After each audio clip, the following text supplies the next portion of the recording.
오늘은 5월 셋째 주일이지만 성령이 강림한 주일입니다.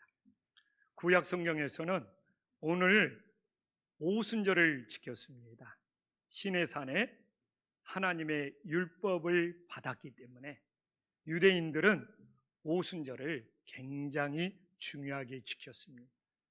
그런데 바로 이 구약의 오순절, 시내산에서 율법을 받은 날에 이제는 신약 성경에 정말 예수님이 부활하신 이후에 50일 만에 성령이 강림하는 성령 강림절로 지키고 있습니다. 그래서 구약의 이 그림자, 구약의 모형이 신약에 어떻게 완성이 되었는지를 모르면 우리는 이단에 빠질 수 있어요. 제가 계양역에 금주에 갈 일이 있었는데 계양역 앞에서 그렇게 하나님의 교회가 오순절을 말하고 유월절을 말하고 있는 걸 보면서 너무 마음이 아픈 거예요.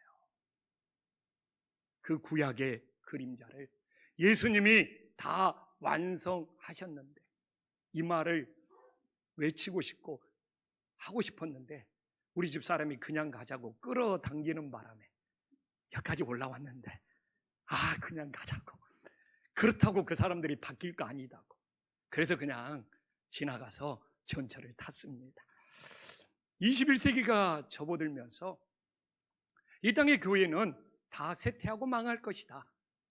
대부분 학자들이 그렇게 말했어요. 21세기가 시작이 되면서 인터넷의 발달로 정말 이 AI 시대가 도래했고 심지어는 과학의 발달로 인간의 신체를 모두 다 해부한 게놈 지도가 완성이 됐고 거기에 이제는 주 5일 근무, 지금은 주 4일 근무가 나와서 주일이면 성도들이 다 여가 생활을 하기 때문에 교회는 텅텅 빌 것이다. 심지어는 지구의 종말보다 교회의 종말이 더 빠르지 않겠느냐. 그러나 유일하게 그것도 하버드 교수가, 하버드에서 최고의 석학이 그 의견에 동의하지 않았어요. 당신들이 성경을 너무 모른다. 바로 이 하버드 교수 하비 콕스는 오늘날 교회가 어떻게 시작이 되었느냐, 교회는 오순절날 마가다락방에 성령이 임함으로 시작된 것이 교회다. 세상 사람들이 사회학적으로 정치적으로 세상의 변화를 떠들면서 교회는 쇠퇴할 거라고 말하지만 교회의 시작은 성령의 불이 임하여 시작이 되었기 때문에 성령에 붙들린 교회는 오히려 더 놀랍게 부흥하는 역사가 일어날 것이다. 이 이야기를 하버드 교수, 세계적인 석학 하비 콕스가 이야기를 했는데 그렇게 말한 것도 21세기가 한참 지났으니까 수십 년이 지났는데 정말 여러분 서구를 가보면, 유럽을 가보면, 미국을 가보면 유일하게 부흥하는 교회들이 있습니다. 정말 부흥하는 교회들이 있어요. 그 교회들이 어떤 교회들이냐? 정말 성령님에게 붙들린 교회예요. 저는 믿습니다. 김포 한신교회도 성령에 붙들린 교회가 되었을 때 하나님께서 이 교회를 지켜주실 뿐만 아니라 부흥하는 놀라운 역사가 일어남을 믿으시기를 간절히 소망합니다. 코로나 이후를 봐보십시오. 코로나 이후도 김포 한신교회가 쇠퇴하지 않고 새 가족이 찾아오고 부흥하는 역사는 성령에 붙들린 교회가 되기 때문에 하나님께서 이 교회를 든든히 세워주는 역사가 일어남을 믿습니다. 앞으로도 이 땅의 교회가 이러쿵 저러쿵 하면서 안 될 거라고 떠드는 사람들이 끊임없이 나올 거예요. 그러나 교회의 시작은 성령의 불이 임함으로 시작이 되었기 때문에 교회가 성령에만 붙들린다면 더 뜨겁게 부흥하는 놀라운 역사가 일어남을 믿으시기를 간절히 소망합니다. 그러면 성령에 붙들린 사람은 어떤 사람이냐? 능력이 많은 사람이 아니라 성령에 열매를 맺는 사람이 되어야 된다. 그래서 이 시대에 내가 얼마나 능력 있고 내가 얼마나 대단한 사람이냐가 아니라 정말 나는 성령에 붙들려서 내 신앙에 성령의 9가지 열매를 맺어가고 있느냐. 이게 그 사람의 신앙의 진정성이 되는 거예요. 성령의 열매가 신앙생활을 더해감으로써 맺지 못한다면 정말 잎만 무성한 무화과 나무가 될 수 있는 것이죠. 옆 사람하고 인사 한번 나누면서 하나님 말씀 시작할까요? 성령의 열매를 잘 맺어가고 있습니까?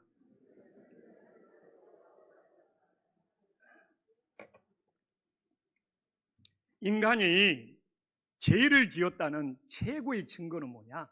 관계가 파괴되었다는 거예요. 내가 오늘날도 죄인이라는 증거는 뭐냐? 하나님하고의 관계가 파괴되었고 이 이웃들, 사람들과의 관계가 끊임없이 파괴되고 있고 내 자신과의 관계가 파괴되었다는 것이 최고의 죄인이라는 증거가 되는 겁니다. 그래서 아담이 죄를 지었느냐 안 지었느냐가 중요한 것이 아니라 아담이 죄를 지은 이후로 인간은 끊임없이 하나님과의 관계가 파괴되었다는 거예요. 오늘날도 내가 왜 죄인이냐? 하나님과의 관계가 파괴된 거예요. 아담이 죄를 지으니까 죄 짓기 이전에는 하나님과 에덴 동산을 거니면서 정말 영적인 교제를 나눴습니다. 그런데 인간의 죄로 하나님과 관계가 파괴되니까 창세기 3장에 나오지만 이 10절에 나오지만 하나님의 낯을 피하고 숨어요. 하나님이 두려운 존재가 되어버리는 겁니다. 그래서 하나님을 피하여 숨어요. 오늘도 주일이면 예배의 자리에 나와서 하나님과 관계를 회복해야 합니다. 그러나 하나님과의 관계가 파괴되었기 때문에 세상으로 피하여 숨는 것입니다. 그러면 우리가 하나님과의 관계를 회복하기 위해서는 어떻게 해야 되느냐? 다른 방법이 없어요. 성령의 열매를 맺어야 됩니다. 오늘 성령의 열매가 9가지가 나오는데 하나님과 관계 회복을 위해서 맺어야 하는 성령 열매가 3가지, 이웃과의 관계 회복을 위해서 맺어야 하는 성령 열매가 3가지, 자신과의 관계 회복을 위해서 맺어야 하는 성령 열매가 3가지예요. 어떻게 보면 다 연결이 됩니다. 사랑이 하나님과의 관계, 이웃과의 관계, 자신과의 관계 다 필요해요. 그러나 제가 굳이 말하고 싶은 것은 비중을 따져보는 거예요. 하나님과의 관계 회복을 위해서 제일 비중이 높은 성령의 열매는 무엇이냐? 22절에 나온 희락의 열매라는 겁니다. 희락의 열매는 무엇이냐?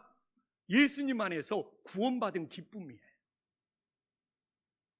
정말 죄인된 인생을 살았는데 예수님의 보혈로 제사함받고 이 구원받은 기쁨. 오늘도 우리가 하나님 앞에 예배하지만 정말 믿는 집안에서 태어났기 때문에 의무적으로 나온 사람도 있고 주일이기 때문에 습관적으로 지키는 사람이 있어요.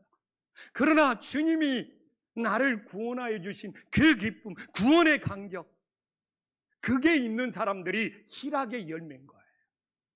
이 구원의 기쁨, 희락의 열매가 있는 사람은 세상에 많은 문제가 밀려올지라도 희락의 열매, 구원의 기쁨이 더 큰 거예요.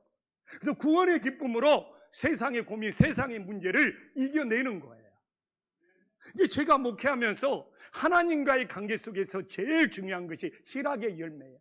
목회하면서 온갖 문제, 온갖 어려움이 있지만 이 희락의 열매, 구원의 기쁨이 있으면 이 구원의 기쁨, 희락의 열매로 모든 문제와 맞서서 넉넉히 이겨낼 수 있는 거예요. 그래서 저는 오늘 예배를 드리지만 한 주간 동안 많은 문제가 있었지만 구원의 기쁨, 희락의 열매가 있는 거예요. 그래서 이 예배의 자리가 너무 기쁘고 감사한 거예요. 아멘. 이게 희락의 열매가 있는 사람들이에요.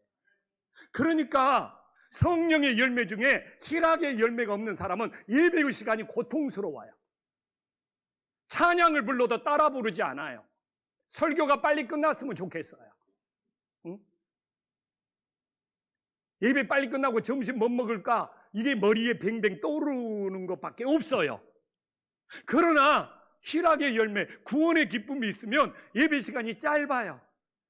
좀 더 찬양했으면 좋겠고, 목사님이 좀 더 설교해 줬으면 좋겠고, 내가 좀 더 은혜를 받았으면 좋겠다. 이게 진짜 희락의 열매라니까요. 근데 이 시대에 왜 예배 시간이 줄어들어야 되고, 왜 하나님의 말씀을 20분 짧게 이게 성령의 9가지 열매 중에 희락의 열매가 사라지기 때문에 그러는 거예요. 정말 이 구원의 기쁨, 희락의 열매가 있으면 예배 2시간, 3시간도 지치지 않고 진짜 드릴 수 있습니다. 그래서 하나님과의 관계의 회복, 이 예배의 회복을 위해서 제일 필요한 것이 희락의 열매, 이 구원의 기쁨과 간격으로 인생의 모든 문제를 승리할 수 있는 믿음의 자녀들이 되기를 간절히 소망합니다. 그러면 또한 우리가 하나님과의 관계 회복을 위해서 필요한 열매는 무엇입니까? 한번 머릿속으로 생각해 보세요. 제가 말로 해라고 시키지는 않을게요. 화평의 열매입니다. 화평의 열매. 물론 제가 말하잖아요. 이웃과의 관계 속에서도 화평의 열매가 필요해요. 그러나 하나님과의 관계 속에서 비중이 제일 크다는 것이죠. 왜? 화평은 화목하고 평안한 거예요. 그러니까 만약에 화목만 있다면 내가 이웃과의 관계가 비중이 제일 크다 하면서 거리 돌렸을 거예요. 그러나 화평은 화목만 있는 것이 아니라 평안이 있는 거예요. 이 평안은 세상이 줄 수 없어요. 사람이 줄 수 없어요. 그래서 세상이 줄 수 없는 평안, 오직 주님만이, 하나님만이 나에게 평안을 주는 놀라운 역사가 있음을 믿으시기를 간절히 소망합니다. 그래서 화목만 놓고 본다면 이웃과의 관계가 맞아요. 그러나 화평이잖아요. 화목하고 평안하는 거잖아요. 우리는 하나님과 원수가 되었습니다. 그러나 예수님께서 십자가에서 어린 양의 제물로 화목 제물이 되신 거예요. 그래서 예수님의 십자가의 제물은 무엇이냐? 하나님과 원수 되었던 우리들을 화목 제물이 되어서 정말 우리에게 평안을 주시는 놀라운 역사, 그게 뭐라고요? 화평의 열매입니다. 근데 이 화평의 열매가 없으면 인생이 늘 갈등과 불안의 연속. 오늘 예배를 드려도 불안해. 하나님 앞에서 신앙생활을 하는 것 같지만 끊임없이 걱정이 밀려와. 얼굴에 뽀드락지만 하나 나더라도 내 몸에 무슨 암덩어리가 생기지 않았나 막 엄청 걱정하게 돼. 진짜입니다. 그러나 이 화평의 열매가 있다면 정말 하나님과 화목해 됨으로 내 인생에 평안을 주는, 그래서 이건 화목보다 평안이 더해져서 정말 하나님 안에서 누릴 수 있는 놀라운 관계의 회복이라는 거예요. 그래서 죄악으로 원수되었던 우리들이 십자가의 화목제물이 되신 예수님을 통하여 정말 세상이 줄 수 없는 그 평안을 누리며 살아갈 수 있기를 간절히 소망합니다. 근데 내 죄악의 문제가 화목제물이 되신 예수님을 통해서 해결이 되지 않으면 평안을 누릴 수가 없는 것이죠. 그래서 화평은 화목과 세상에 줄 수 없는 평안이 더해진, 그래서 오직 하나님 안에서, 예수님 안에서만 누릴 수 있는 성령의 열매가 됨을 믿으시기를 간절히 소망합니다. 그러면 하나님과의 관계 속에 또 맺어야 되는 세 번째, 마지막 열매는 무엇입니까? 일부 사람들은 다 마치더라고요. 대충 이제 충성의 열매지 않습니까? 충성의 열매. 여기서 충성이라는 뜻이 무엇일까요? 교회에서 이 일을 많이 하는 것이 충성일까요? 절대 아닙니다. 여기서 충성은 진실함이에요. 진실함입니다. 헬라어 뜻이 그래요. 성경의 원어 뜻이 진실함이에요. 하나님 앞에 진실한 것이 하나님 앞에 충성된 거예요. 그래서 요한복음 8장 44절에 보면 사단은 누구의 아비로 나옵니까? 거짓의 아비, 마귀, 사단은 거짓의 아비로 나오는 거예요. 어떤 사람이 우리 교회에서 성령의 열매로 충성하고 있느냐? 진실한 사람들인 거예요. 사단은 거짓의 아비로 나옵니다. 저는 이 땅의 크리스찬들이 이 진실함, 이 충성의 열매를 잃어버리면 기독교는 존재의 가치가 없는 거예요. 많은 사람들이 아부하고 좋은 말 해주는 것이 충성인 줄 아는데 천천히만만의 말씀입니다. 옛날에 그런 이야기 있잖아. 대통령이 방귀 끼니까 아이고 시원하시겠습니다 하면서 막 향기가 나네. 이건 오히려 그냥 거짓으로 똘똘 뭉쳐있는 거고, 정말 진실한 것이 우리 기독교인은 하나님 앞에 최고의 충성이 됨을 믿으시기를 간절히 소망합니다. 그래서 사단이 거짓의 아비로 나오는 거예요. 거짓된 인생은 사단에게 붙들려서 종로로 가고 있는 겁니다. 그리고 또 하나, 이 충성은 세상이 아무리 변할지라도 하나님을 향하여 변함이 없는 것이 충성입니다. 그러니까 하나님 앞에서 변하는 것은 충성이 아니야. 그래서 여기서 이 충성은 진실함과 변함이다. 그래서 내가 목회를 끝까지 하나님 앞에서 잘하기 위해서 하나님 제일 중요한 것이 충성의 열매. 내가 하나님 앞에 얼마나 진실할 수 있느냐. 내가 끝까지 정말 성도님들 앞에서 변함이 없이 초심을 잃어버리지 않고 이 교회를 섬길 수 있느냐.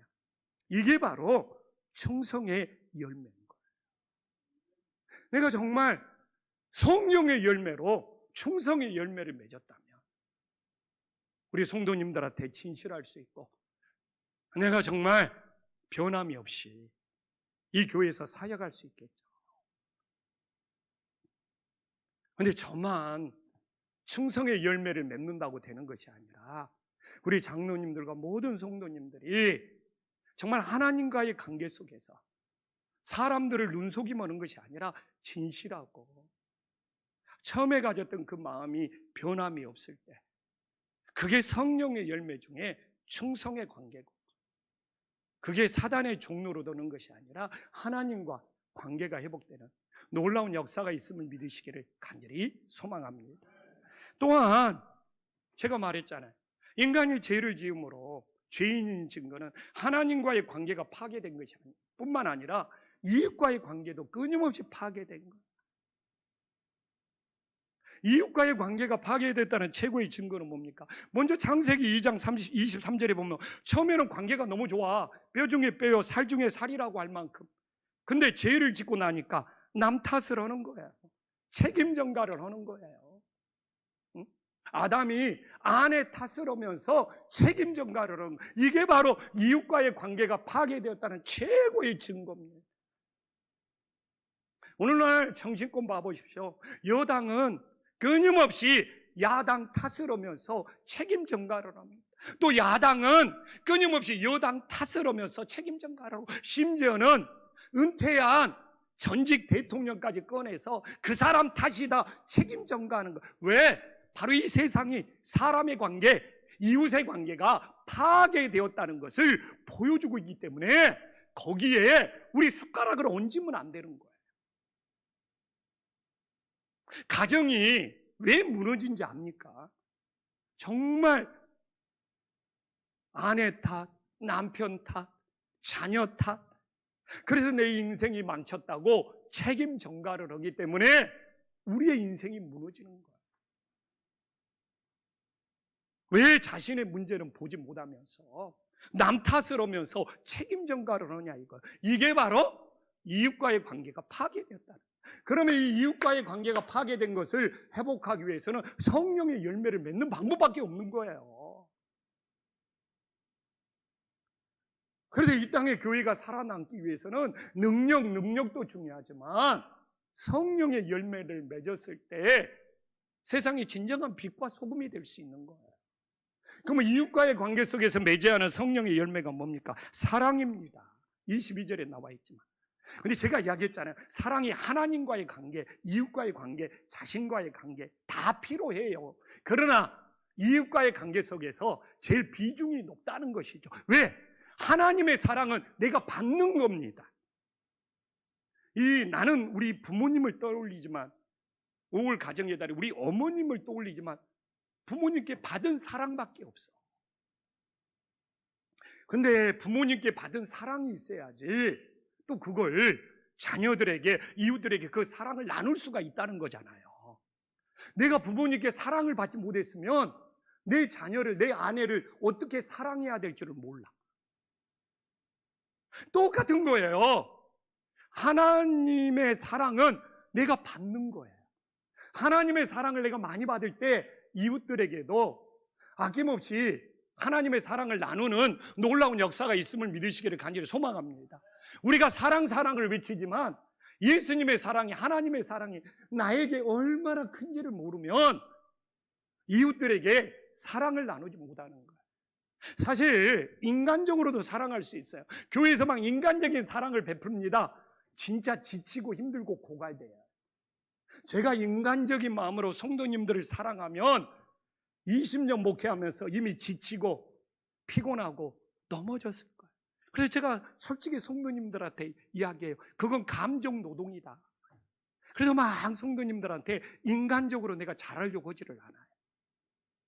나처럼 한 교회에서 20년, 30년 목회해야 될 사람이 인간적으로 막 힘쓰고 애쓰고 이거 지치고 고갈돼요. 그걸 요새는 감정 노동이라고 그러잖아요. 정말 내가 하나님께 사랑을 받아서 그 사랑을 나눌 때 지치지 않고 메말지 않고 시냇가에 심은 나무처럼 고갈되지 않는 정말 주님이 주시는 사랑이 됨을 믿으시기를 간절히 소망합니다. 그래서 아마 내가 말할 거예요. 인간적으로 우리 교회에서 성도님들을 사랑하려고 했었으면 저 여기까지 못 왔을지도 몰라요. 근데 그거 일찍 진짜 포기했습니다. 근데 사람들은 그런 걸 평가해. 인간적인 사랑을 가지고 저 목사가 사랑이 있냐 없냐, 그 목사 죽이는 거예요. 감정 노동으로 골병들게 하는 거예요. 그거 얼마나 가겠습니까? 정말 우리는 하나님께 사랑을 받아서, 이게 하나님께 사랑을 많이 받아야죠. 그래서 성도님들이 기도를 해야 돼요. 조영식 목사가 하나님의 사랑을 몽창 받아가지고 정말 우리 성도님들에게 아낌없이 나누게 해달라고. 아멘. 그러면서 인간적인 사랑은 기대하지 마세요.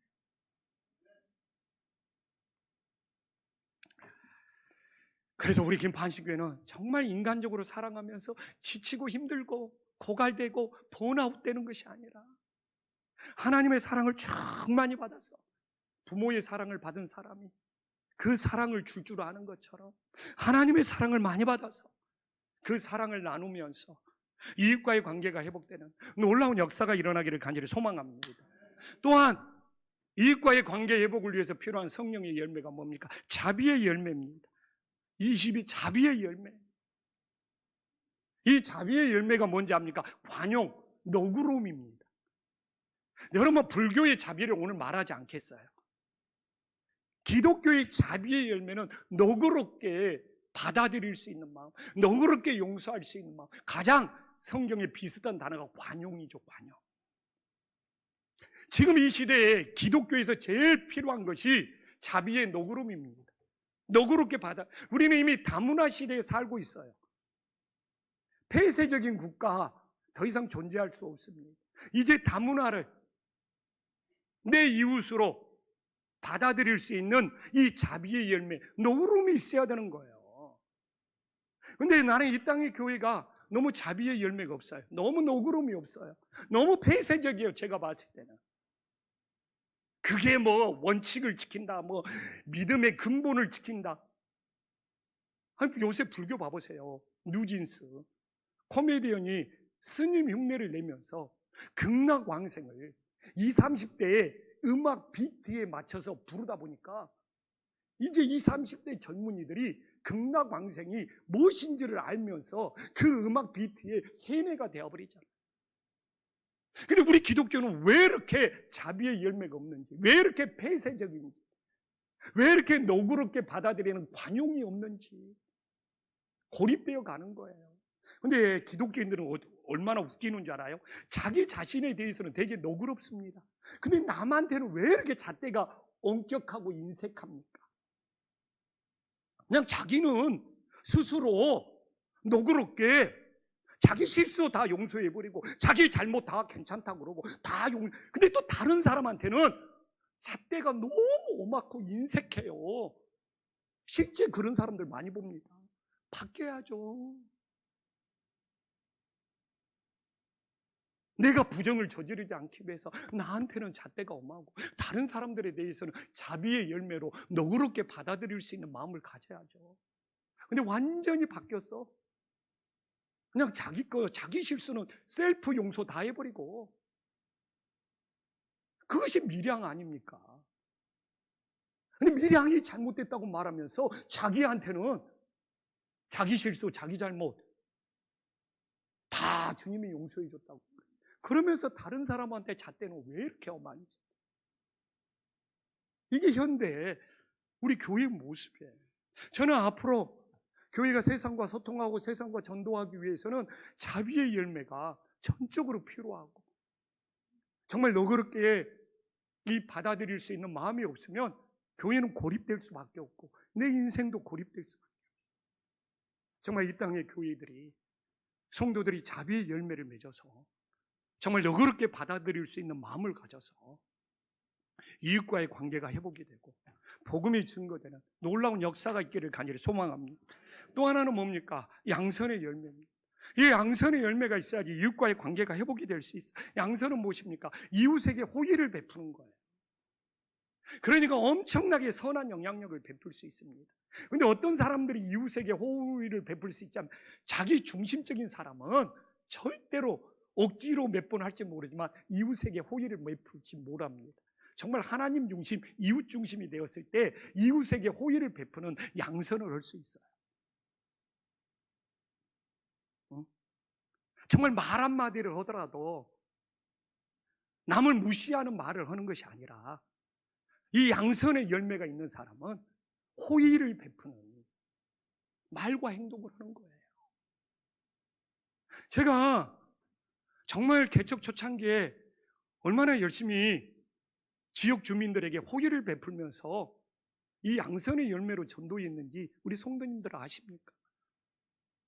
정말 아파트 입구에 늘 기다렸다가 주민 중에 쓰레기 버리러 나온 사람이 있으면 그 쓰레기 버려주면서 실제 전도했어요. 제가 누구 집사입니다 말하면 다 알 거예요. 우리 은행 앞에서 유모차 끌고 다니는 아줌마를 밀어주고 넣어줘서 지금 우리 교회 나와서 오늘도 예배드리고 청소년부 봉사로 갔어요. 누군가에게 양선의 열매로 호의를 베풀 때 선한 영향력이 미쳐주고 그분들을 하나님께로 인도할 수 있는데, 이게 자기 중심에 갇힌 사람은 힘들어요. 자기 중심에 갇힌 사람은 예배의 자리 하나 옮겨달라고 해도 귀찮아, 싫어, 여기가 내 자리인데. 그러나 양선의 열매가 있는 사람은 누군가에게 호의를 베풀어야 되기 때문에 정말 이 시대에 양선의 열매, 이웃 사람들에게 호의를 베풀지 않고는 전도할 수가 없어요. 누가 말로 전도됩니까? 근데 우리 기독교인들이 너무 자기 중심이에요. 그냥 내 중심 이마에 써져 있어. 우리들이 얼마나 호의를 베풀면서 배려할 수 있는 양선의 열매가 있습니까? 이게 바로 성령의 열매가 됨을 믿으시기를 간절히 소망합니다. 그러면 이제 뭐가 남아 있습니까? 하나님과의 관계가 파괴되어서 맺어야 할 열매, 이웃과의 관계가 파괴되어서 맺어야 할 열매, 이제는 자신과의 관계가 파괴되어서 맺어야 할 세 가지 열매가 남아있지 않습니다. 인간이 자신과의 관계가 파괴되었다는 최고의 증거는 뭔지 압니까? 바로 창세기 3장 19절에 나오지만 인간이 일하면서 수고하고 무거운 짐을 짊어지고 사는 거예요. 이게 자신과의 관계가 파괴돼. 수고하고 무거운 짐을 짊어지고 살아요. 그래서 자신과의 관계가 파괴되니까 땀 흘리면서 정말 수고해야 되는, 그러면서 결국 흙으로 돌아가야 되는, 이게 자신과의 관계가 파괴된 겁니다. 죄가 뭐냐, 죄가 뭐냐. 근데 이 관계의 파괴로 막 여기저기 증거가 넘쳐나. 뭐 아담이 원죄를 지었냐, 그런 거 따져서 못해요. 하나님과의 관계가 파괴된 증거들이 넘치고, 이웃과의 관계가 파괴된 것들이 넘쳐서 가정이 깨지고 무너지고, 자신과의 관계가 파괴되어서 이 땅에 얼마나 몸이 아픈 사람도 있지만 마음이 아프고 정신이 아픈 사람들이 얼마나 많습니까? 이렇게 차고 넘치는데 죄인이 뭐냐고 물어보는 것은 길을 닫고 있다는 거예요. 그렇기 때문에 자신과의 관계가 파괴되어서 우리 인생이 수고하고 괴롭고 힘들게 살아가요. 그래서 예수님께 나올 때 예수님이 그래서 자신과의 관계 파괴로 힘들고 살아가는 영혼들이 뭐라고 합니까? 수고하고 무거운 짐진 자들아 다 내게로 오라. 내가 너희를 쉬게 하리라. 아멘. 예수님을 만나야지. 그래서 우리 어제 목장 예배 한번 드리고, 목장 예배 한번 드렸거든요. 장로님 한 분하고 이 뒤에 이 쉼터, 이 데크 다 깔아놨는데 그 위에 뭔 글씨를 새길까 하니까 장로님이 너무 좋대요. 수고하고 무거운 짐진 자들아 다 내게로 오라. 그거 하나 붙여놓자는 거예요. 너무 좋잖아요. 이 세상에 무거고 짐진 자들이 다 주님께로 나와서 참된 안식 평안을 누릴 수 있기를 간절히 소망합니다. 그러기 위해서는 우리가 성령의 열매를 맺어야 된다는 거죠. 성령의 열매를. 세 가지를 맺어야 돼요. 자기 자신을 회복하기 위해서. 첫 번째는 뭐냐? 오래 참음이에요. 정말 본인이 오래 참지 못하면 자기 자신을 제일 괴롭게 하고 힘듭니다. 그러니까 막 나는 죄인이라는 것을 빨리 느껴요. 막 나는 잘 어디 음식점에 가서 음식이 늦게 나오면 못 참아.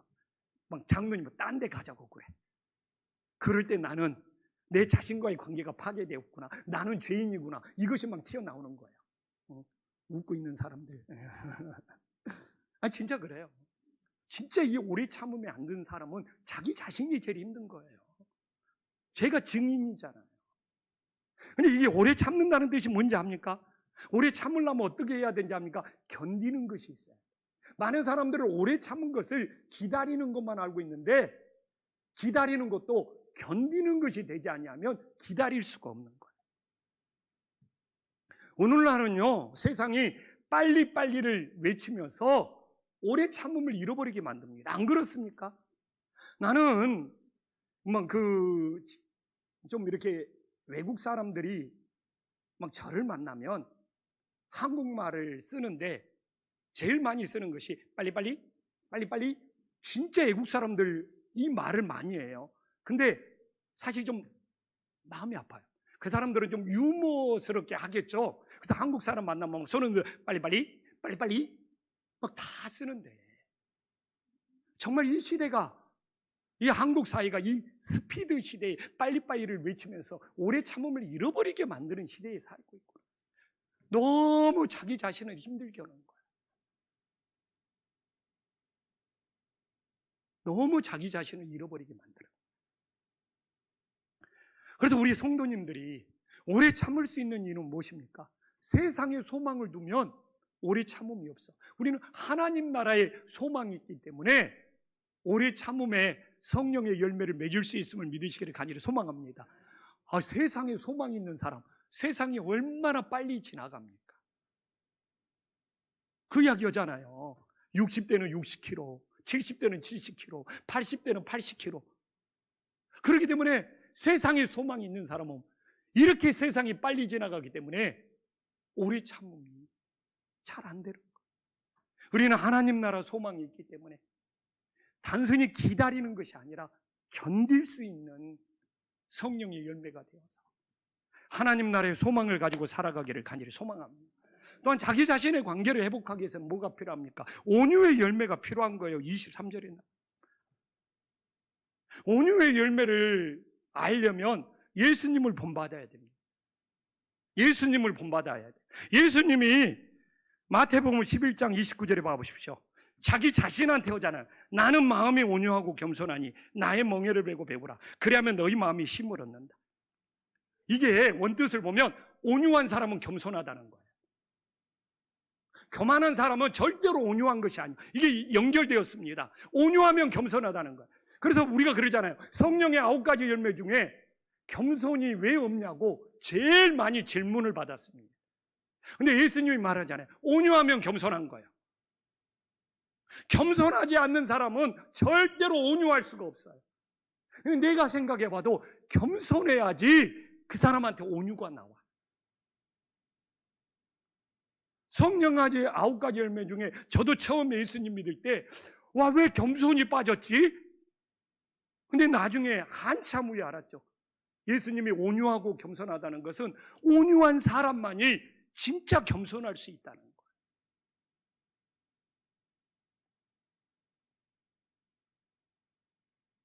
그러니까 모세의 온유도 모세가 하나님 앞에서 겸손해져서 순종했다는 것이 됩니다. 모세의 온유함이 지면의 모든 사람보다 승하더라 했을 때 모세의 온유도 애굽의 왕자가 아니라 하나님 앞에 종으로 그 온유함이 겸손해졌다는 뜻이 되었을 때 그 본문을 이해할 수가 있는 거예요.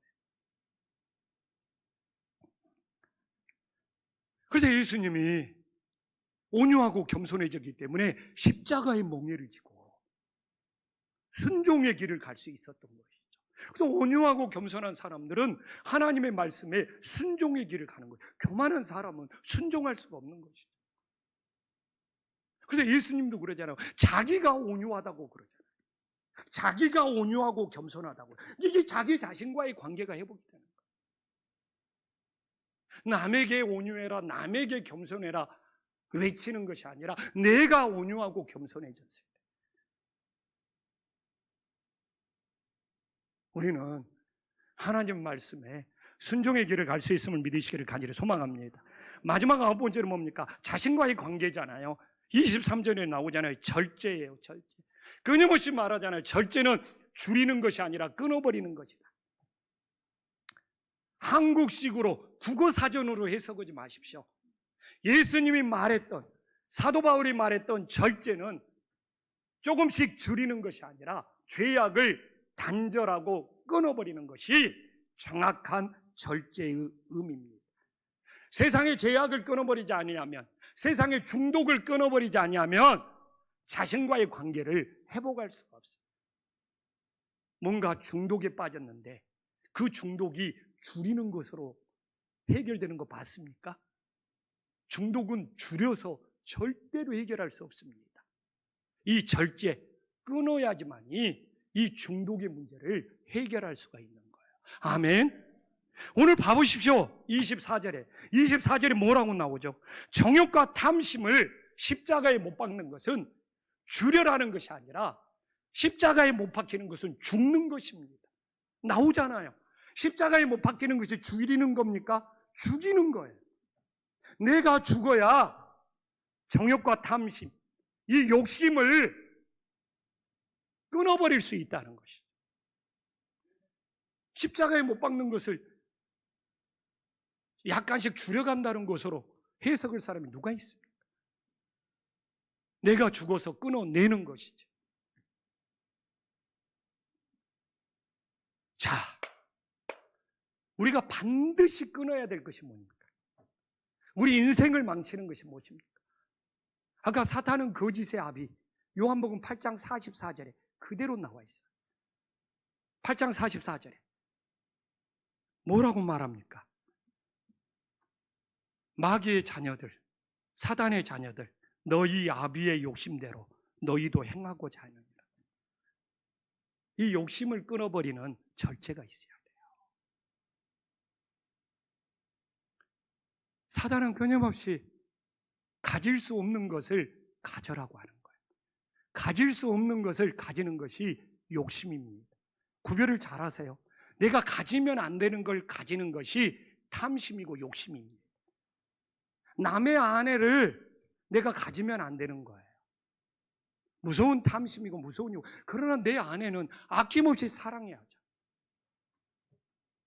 저도 목사로 살지만 교회의 물질을, 교회의 헌금을 아무리 내가 목사지만 내 개인적으로 가지면 안 되는 거예요. 무서운 욕심이고 마귀의 종로로 더는 거예요.